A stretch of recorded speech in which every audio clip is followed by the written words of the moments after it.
ఇది యుద్ధనీతి, రాజతంత్రం, రాజనీతి. దీని వ్యూహరచన కృష్ణుడు చేసిండు. కృష్ణుడు నాకు ఆదర్శం. కురుక్షేత్రంలో అదే ఇంప్లిమెంట్ అయ్యింది.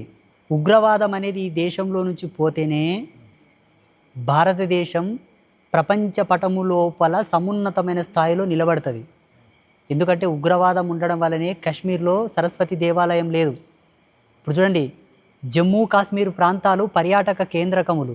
ఆ పర్యాటక కేంద్రముల ద్వారా అక్కడ ఉండే వాళ్ళకి ఎంతో ఉపాధి ఉంది, దేశానికి కూడా లాభం ఉంది. ఇప్పుడు విదేశీయులు ఎవరు కూడా అక్కడ పర్యాటకం కోసం రారు. ఈ దేశానికి ఇంత ఆర్థిక మాంద్యం తగ్గినట్టే కదా. కూట్లే మన్ను పోసుకుంటారా మనుషులకు తెలియదు. ఇంకొక విషయం చెప్పనా, నిన్న కాల్పులు జరుపుతుంటే ఉగ్రవాదులకు అక్కడ ఉండే ముస్లిమ్స్ సపోర్ట్ చేశారంట.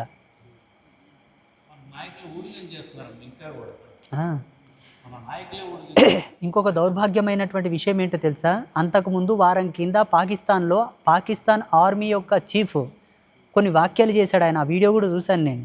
మీకు ఎందరికి హిందీ అర్థమైతే మీకు అర్థమవుతుంది, నాకు హిందీ అర్థమవుతుంది కాబట్టి అర్థం చేసుకున్నా. ఆయన చేసినటువంటి వ్యాఖ్యలకు నిన్న జరిగినటువంటి కాల్పులకు సంబంధం ఉంది.